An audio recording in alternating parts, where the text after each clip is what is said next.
Hi, this is Dave Bartosowitz. Have you experienced Jesus? You know, this is going to be a show of shows. I'm very interested in showing this to the public, to the world, and have them think, could there have been a possibility that Joseph Smith, now we know that the LDS Church recently came out with, and they're changing their manuals as well to allow people to know that Joseph Smith used a seer stone to translate supposedly the Book of Mormon, the golden plates, with a seer stone, putting his face in a hat and conjuring up words, and there was light. We know that because Emma Smith said it, Oliver Cowdery said it, David Whitmer said it, as well as Martin Harris. They're all scribes. So when Joseph Smith actually saw these words from the seer stone, and I'm showing it right now, that he would ask the scribes, those who would be writing, he would say, is it written? And they said yes. And then more words would come from the seer stone. The question I have is this: was Joseph Smith more of a medium, a spiritualist in a sense, being able to have this divine source, if it was of the underground world of spirits or whatever, giving him this information, or was it really of God? So I want to actually meet with the owner here. I'm at Bryson's Rock Shop here, and I'm going to ask him these questions. Should be a great show.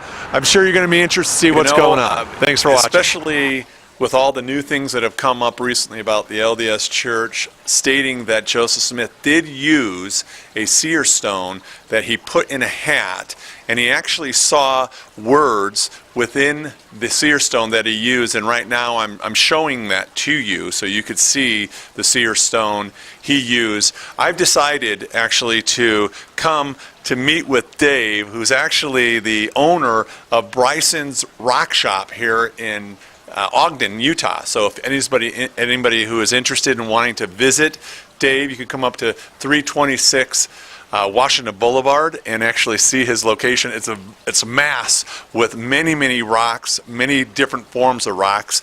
But I thought it would be interesting to interview him, to ask him questions about why Joseph Smith used a seer stone, and if stones can actually bring in sort of spiritual, divine inspiration that might lead people to come up with inspiration from the underground, the spirit world, or whatever it may be. But I wanted to ask Dave. So Dave, thanks so much for allowing us to come here. And as you can see, we have stones here. You can see there's stones, there's egg-like shaped stones, and Dave knows a lot about stones. So the question I have to ask you, Dave, is do you believe that stones have the ability, especially if somebody is like a medium, to use to bring divine information right from the underworld? Yes, I do believe that. Could you explain? You have a lot of knowledge about things. Well, I believe it's just all vibrational. Everything's just made of atoms, and so basically we're all made up of just, virtually nothing. So it's all a really magical world anyway, so I just believe that we're picking up on the vibrations of the stones on a molecular level. So do you believe that there are spirits that can actually, give insight, information to, let's say, a person who's using a stone? Sure, I believe there's other dimensions, and that you could tap into the dimensions using stones. Okay. So I believe that, I believe that's a possible, What kind of stones do you think that you know of, that you have had experience with, that people do use in regards to bringing up the divine, maybe using a stone to help get more insight of the underworld? Well, quartz would be the first thing that comes to mind. Obsidian's another one. Okay. But that's the quartz can be used to do anything. Okay. So it's programmable. I see. It's just like a computer. So you can program your thoughts into the quartz crystal, and then if you have divine love in mind, it'll give back whatever it is that you're asking. Okay. So you live here. You're not LDS, right? You're not Mormon. No, I'm not. Okay. So you've heard the story about Joseph Smith, who actually put a seer stone into his hat. What are your feelings regarding that? Do you think he receive some sort of inspiration to do the Book of Mormon from a stone? Well, I just think everything's connected, and he was just able to connect using it. Okay. I mean, it's just the connection thing, and he just found a way to connect. Okay. All right, good. And so do you think that you're saying that it's possible he could have been a medium in a sense? Absolutely. Of I mean, using the stone? absolutely. That's what I would, that's what I would feel, yes. You would think that that's an insight that maybe a lot of people who might never have thought about this could have, now I believe think everybody about has these abilities. It's just they're not really, they're taken away from them early on, and they don't really, go. They don't really feed it. So, I think everybody really can connect. You're saying a lot of people have that maybe ability, the power to go. Yeah, if they connect just to the believed in it, underground. if they Okay. believed in themselves, yeah, absolutely. Interesting. I had the actual experience. I was in Sedona, and Sedona is a big place Sure. with energies, vortex, Yes. and all that stuff. And I did go to a rock place, and the person did share with me that there are rocks that you could work and have a tool in the sense of going deeper into this sort of channeling a medium experience with the underground. And she actually opened up a book and showed me that this particular rock that we were using and looking at did in fact do that for people, that you could have this channeling. So I was really, really surprised when I found that, and that's why I wanted to come to you and sort of validate it and saying if it's possible. I believe absolutely, yes. I mean, I haven't had that experience, but yes, I believe it to be so. All right. Well, you heard it right here, and we're going to show people around a little bit. We're going to show the store and show what Dave has here. So if anybody is interested in wanting to stop by and pick up some rocks and maybe try it for yourself.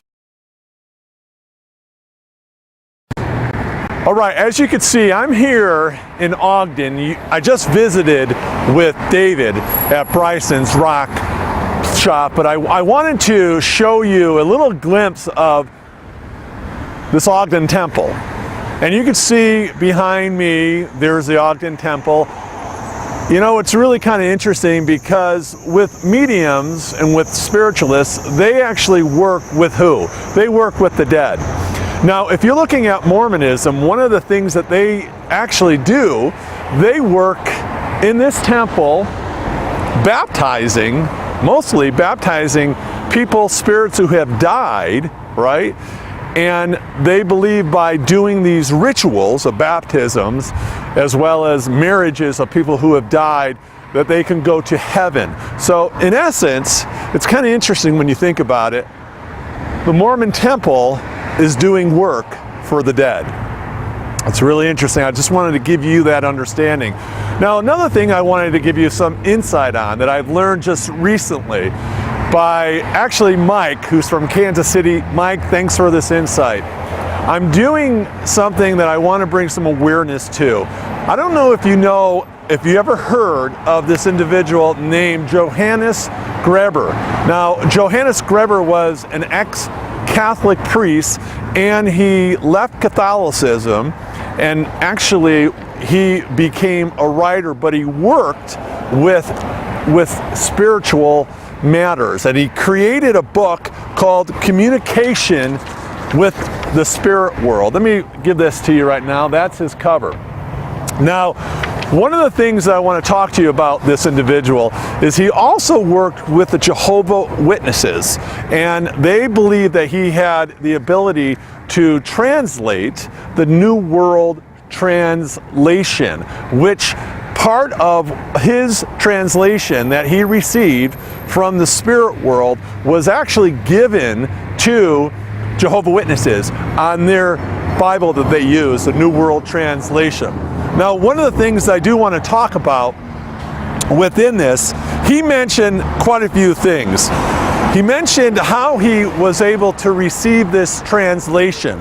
And in this translation, what he declared was this. He said that he received the translation, and how it was done of the New Testament. He says prayers that were answered and discrepancies clarified to him by God's spirit world, at times he was given the correct answers in large, illuminated letters and words passing before his eyes. Now, that gives you a pretty good understanding, right there. Do you see a similarity and a relationship with Joseph Smith? Because Joseph Smith actually believed what? The people that were with Joseph Smith, they said that he was able to look into the stone, right? And large illuminated letters and words were passing before his eyes. The same way that Johannes Greber received the same thing. Now, I want to make sure that to be fair with the Jehovah's Witnesses, in 1978, 79, they realized what Johannes was doing, and they ended their relationship with him. They ended many things because they realized that what he was doing was wrong, and so they stopped using most of his translation. However, they still have in their translation, in the New World Translation, one of his things that he actually received, and it was in John 1:1, and it stated, "In the beginning was the Word was with God, and the Word was a God."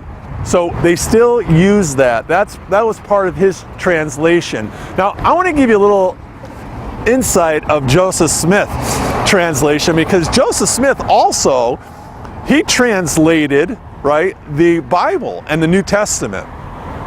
John 1:1 is a very interesting thing for Christians because it clearly shows us that Jesus is our God, right? In the beginning was the Word, and the Word was with God, and the Word was God. This is Joseph Smith's translation. That's Joseph Smith's translation in John 1:1. He says, "In the beginning was the gospel preached through the Son, and the gospel was the Word, and the Word was with the Son, and the Son was with God, and the Son was of God." Basically, what he was trying to do was to minimize, right, Jesus, diminish him as being God. So we have to ask ourselves, this is how Joseph Smith received, right, through a seer stone, and he would use this power. You have to question yourself, was Joseph Smith really of God doing this? Because we now know, right, with Papyrus 66, we have archaeological evidence now to prove John 1:1 is valid. It's Papyrus 66, look it up. It was actually found in 200 AD. And it's exactly the exact same John 1:1 that's in our Bible today, right? We know that. But Joseph Smith changed it. So we have to ask ourselves, why would he do this? This is an interesting idea. Now, I want to bring this idea up because I really believe it's very important for you as a viewer to understand. Was Joseph Smith, all that he received, we know the book of Abraham, right, that he said that was translated correctly, that he used, his ability to translate the book of Abraham, that after we saw that what he saw, these images, and he said he translated these Egyptian images, that after the fact, it was not what he translated correctly. It was different of what he actually stated that it was, because now many years later, we have Egyptian translators to know what the truth is. And it has nothing to do with the book of Abraham. You got to test that out yourself. So one of the things I do want to share with you is Leviticus 19:31 states this. God reveals something because it's really important for us, right, as believers, not to be swayed. We have to test the spirits all the time. But God says this. He says, "Do not turn to mediums or seek out spiritists, for you will be defiled by them. I am the Lord your God." That's and he says it many, many times throughout the Old Testament. We're not supposed to be a part of mediums or spiritualists. you will be defiled by them. I always wondered, you know, there are many Mormons who claim that they've received this spiritual awakening by praying about this Book of Mormon. If, I just want to put it in your brains and in your thoughts, if Joseph Smith actually was used as a medium to bring forth this Book of Mormon, and I'm not saying that every single thing that he did, that he wrote in the Book of Mormon, was of the underground, right? Was of another source. Because I do know, and there's a lot of historical people who are part of, you know, understanding the Mormon faith, who really know that he also used similar relationships within his own period of time, and they see a lot of relationships with that in the Book of Mormon. But the question that I have to arise is this: if you believe that Joseph Smith really was a medium and he came up with the Book of Mormon by another power, God says that we can be defiled by this familiar spirit. So the question you have to think, are all those people who believe that this Book of Mormon is true, you got to say, is it of God or is it of another spirit working with them? That's a key thing to think about. Test it yourself. See if what I'm saying is wrong. And if I'm declaring something that's not right, you know, I will say and stand out here, I'm wrong. But I think it's important to think about what I'm saying. I really do. Because it's important for your eternity and who you serve. Now, I just want to let you know, we've been doing these shows, this rock show. Now, I know and I stand on the rock of my salvation, which is Jesus Christ. He is the rock, and I hope and pray that if this is something that you have received and God has revealed that maybe Joseph Smith was not a prophet in the way that you think he was, but he could have conjured this stuff up from another source, we are here for you as Christians. We love you. We know that you are in a position that maybe you've been duped. You know, you have to question that yourself and ask that. But we are here as a Christian body. We love Mormons. We really want you to stand on the rock of Jesus Christ, who loves you. He is your stone. He is the one who is the cornerstone of your faith and our faith. And we love him so much. And I just want to declare that to you, that I did this show for a reason, to let you know that Jesus is the answer. Instead of having a golden angel up there, instead of going to a temple made with hands, instead of going to a temple that is actually baptizing people for the dead, go with Jesus. That he is the one that will change your life. I know that because he has changed my life.